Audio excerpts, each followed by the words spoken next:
మీరు వింటున్నారు kid stories in Telugu podcast by Sitaram Rayansh and Snigdha.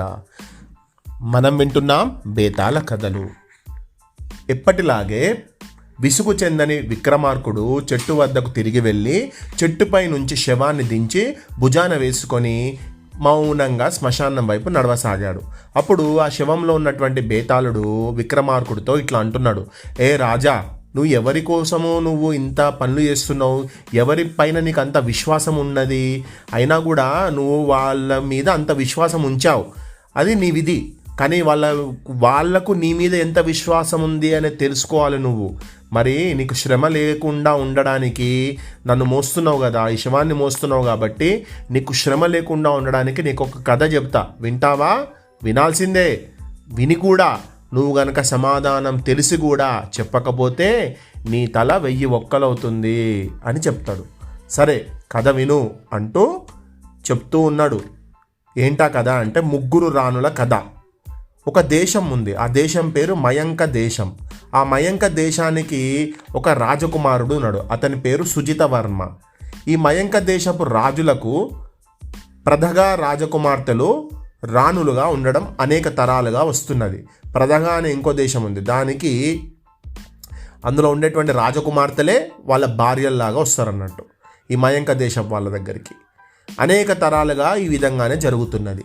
2 రాజవంశాలు గొప్ప వంశ గౌరవం గలవి. అందుచేత ఈ ఆచారాన్ని 2 రాజ్యాల వాళ్ళు పాటిస్తూ వస్తున్నారు. ఆ కారణం చేత ప్రధగా రాజ్యానికి చెందిన రాజకుమారి సౌదామణి దేవి యుక్త వయస్కురాలు కాగానే ఆమెను సుజితవర్మకిచ్చి పెళ్లి చేశారు. సుజితవర్మ అప్పటికే 14 years అంటే 14 ఏళ్ల వాడే. సౌదామణి దేవి అతనికన్నా కొంచెం వయసులో పెద్దది. సుజితవర్మ తన 25వ ఏట రాజ్యానికి రాజు అయ్యాడు. సౌదామిని దేవి అతనికి పట్టపు రాణి అయింది. సుజితవర్మ రాజు అయిన తర్వాత కొద్ది కాలానికే విదర్భ రాజకుమార్తె సౌమ్యలతకు స్వయంవరం జరిగింది. ఆ స్వయంవరం చూడ్డానికి, ఆ స్వయంవరంలో పాల్గొనడానికి అనేక మంది ఇతర రాజులతో పాటు సుజితవర్మ కూడా వెళ్ళాడు. స్వయంవర మండపంలోకి సౌమ్యలత రాజకుమారి అడుగుపెట్టగానే సుజితవర్మకు ఆమెపై అమితమైనటువంటి ప్రేమ కలిగింది. కానీ సౌమ్యలత ఒక్కొక్క రాజుని దాటుకు వెళ్ళి సుజితవర్మను కూడా దాటి అతన్ని చూసి చూడనట్లు చేసి ముందుకు పోయింది. కారణం ఏమంటే ఆమె అదివరకే మరొక రాజకుమారుణ్ణి ప్రేమించి అతని మెడలో వరమాల వేయాలని నిశ్చయించుకున్నది. అయితే చాలా పౌరుషవంతుడైనటువంటి సుజితవర్మ తనను సౌమ్యలత వరించకపోవటం తీరని అవమానంగా భావించి ఆమెను చెయ్యి పట్టి ఆపిండు. నేను ఈమెను బలవంతంగా నేను తీసుకొని పోతున్నాను, అభ్యంతరం ఉన్నవాళ్ళు నాతో యుద్ధానికి రావచ్చు అని గట్టిగా అన్నాడు. బలవంతంగా నేను ఈమెను తీసుకొని పోతా, అభ్యంతరం ఉన్నవాళ్ళు నాతో యుద్ధానికి రావచ్చు అని గట్టిగా అన్నాడు. సుజితవర్మతో పోరాటానికి మిగిలిన వారెవరు కూడా సాహసించలేదు. ఎందుకంటే సుజితవర్మ చాలా గొప్పగా పరాక్రమవంతుడు, యుద్ధ నీతి బాగా తెలుసు, యుద్ధాలు బాగా చేస్తుంటాడు అన్నట్టు. కానీ ఆమెను ప్రేమించిన యువకుడు లేచి కత్తి దూసి, రాజకుమారి మానరక్షణకు నేను సిద్ధంగా ఉన్నాను, నాకు సాయం వచ్చేవారు ఎవరైనా ఉంటే రండి అన్నాడు. అతనికి ఎవరు సహాయానికి రాలేదు. అతను ఒక్కడే సుజితవర్మతో యుద్ధం చేసి ప్రాణాలు వదిలాడు, చనిపోయిండు.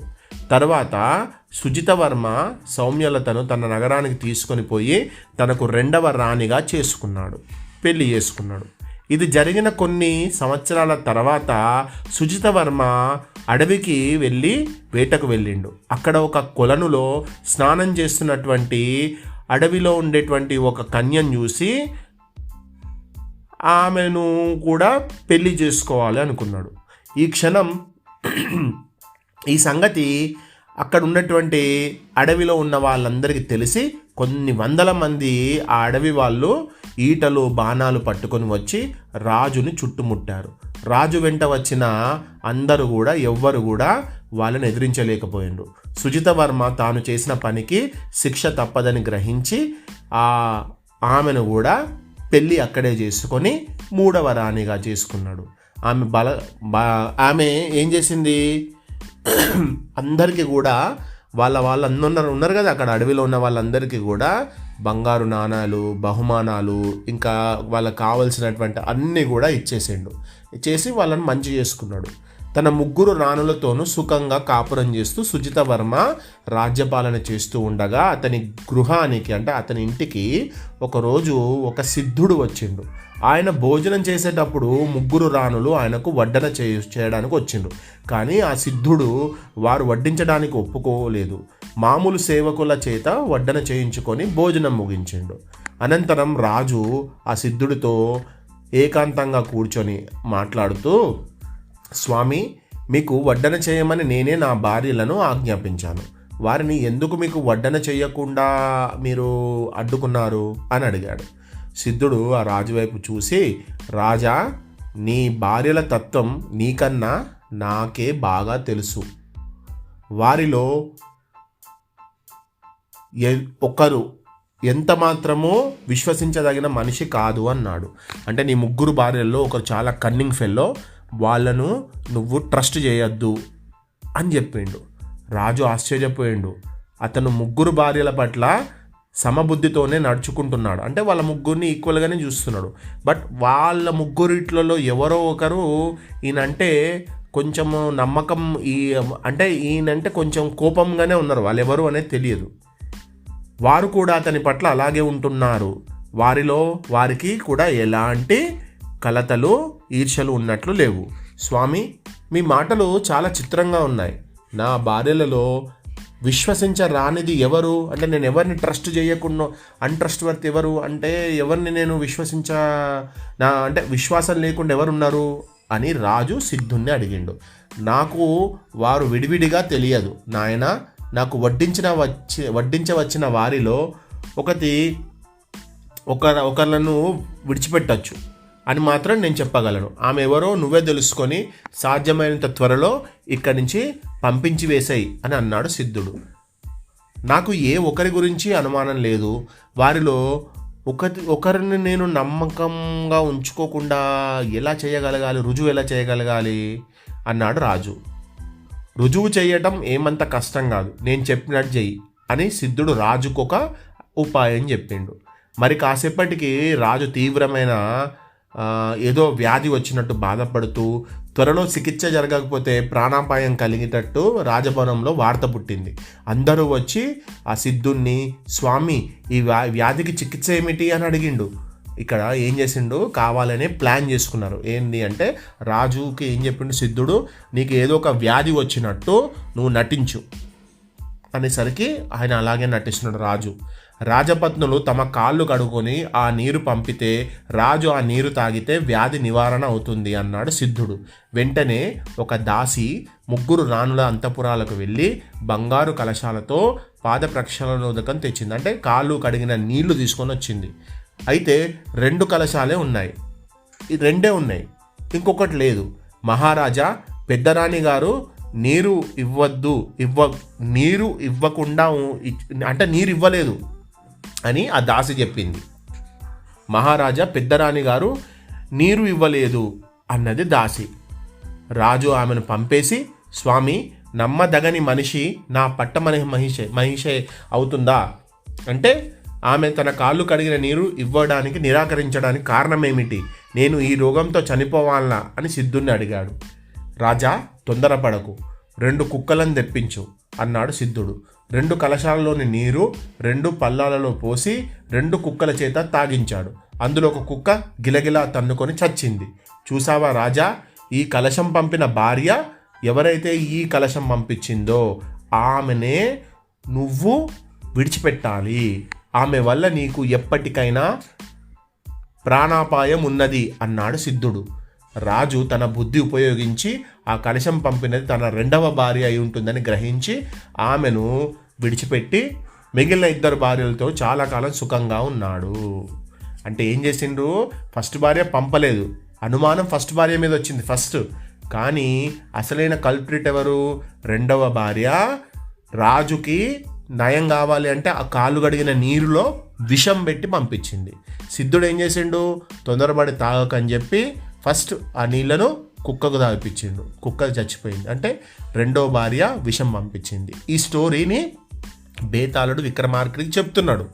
బేతాళుడి కథ చెప్పి, రాజా నాకు కొన్ని సందేహాలున్నాయి. రాజు తన పెద్ద భార్యను శంకించినప్పుడు సిద్ధుడు ఆ అనుమానాన్ని ఎందుకు తోసిపుచ్చాడు? ఆమె పాదోదకం ఎందుకు పంపలేదు? మరి ఫస్ట్ భార్య ఎందుకు ఆమె కాళ్ళు కడిగిన నీళ్ళు ఎందుకు పంపలేదు? కాళ్ళు కడుక్కొని ఆ నీటిలో విషం కలిపినది తన రెండవ భార్య అని రాజు ఎట్లా నిర్ణయించాడు? ఈ సందేహాలకు సమాధానాలు తెలిసి కూడా చెప్పకపోయావో నీ తల పగిలిపోతుంది అన్నాడు. దానికి విక్రమార్కుడు, నీరు పంపకపోవటాన్ని బట్టి పెద్దరాణి నిర్దోషి అన్నది స్పష్టమవుతున్నది. తన పాదోదకంతో రాజుకు వ్యాధి నివారణ కలుగకూడదన్నదే ఆమె ఉద్దేశమైతే ఆమె మామూలు నీరైనా పంపి ఉండవచ్చు. ఒకవేళ రాజు జబ్బుతో చనిపోతే అపఖ్యాతి తనకు చుట్టుకునే ప్రమాదం ఉన్నదని తెలిసి కూడా ఆమె నీరు పంప నిరాకరించింది. నిజానికి రాణుల పాదోదకంతో రాజు వ్యాధి నయమవుతుందన్న మాట నమ్మగలది మూడవ రాణి మాత్రమే. ఎందుకంటే ఆమె అడవిలో పుట్టింది కాబట్టి ఆమెకు సంస్కారం గలది కాదు. అంటే ఆమెకు భార్యల కాళ్ళు కడిగిన నీళ్లు భర్తలు తాగడం అనేది అట్స్ ఇల్లాజికల్ అది. కాబట్టి ఈ విషయం ఆమెకు తెలియదు, పెద్ద ఆమెకు తెలుసు కాబట్టి ఆమె పంపలేదు. అలా జరగదు.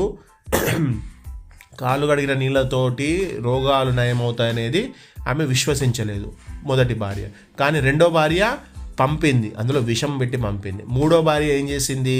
మూడో భార్య అడవిలో పుట్టింది, అడవిలో పెరిగింది కాబట్టి ఆమెకు అంత నాలెడ్జ్ ఉండదు కాబట్టి పంపించేసింది. పెద్దరాణిలాగే రెండవ రాణి కూడా తన పాదోదకాన్ని నమ్మి ఉండదు. అయితే రాజును చంపటానికి పాదోదకం మంచి సాధనంగా ఆమెకు దొరికింది. నీరు తాగి కూడా రాజు చచ్చిపోతే రోగం నయంగాక చచ్చిపోయినట్టు అందరూ అనుకుంటారు. ఒకవేళ రాజు తాగిన నీటిలో విషం ఉన్నట్టు ఏ వైద్యుడైనా శంకించినా అది ఏ రాణి పంపిన నీరో నిర్ణయించడం సులభం కాదు. పోతే రాజును చంపాలన్న ఉద్దేశం పెద్దరాణికి ఉండదు. ఆమె పరువు మర్యాదలు గల వంశంలో పుట్టినది. అందుకని మూడవ రాణి రాజును పెళ్లాడి ఉన్నత స్థితికి వచ్చింది.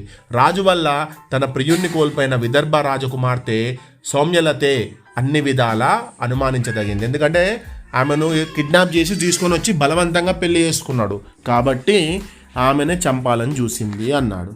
రాజు ఈ విధంగా చెప్పేసరికి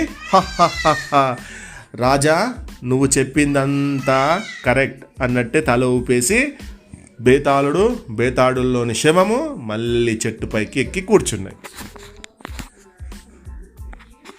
మరి ఈసారైనా శవంతో సహా మాయమైపోయి తిరిగి చెట్టెక్కినటువంటి బేతాళుడిని ఆ శవాన్ని తీసుకురావడానికి వచ్చే ప్రయత్నము నెక్స్ట్ టైం అయినా సక్సెస్ అవుతుందా లేదా అనేది నెక్స్ట్ పాడ్కాస్ట్లో విందాం.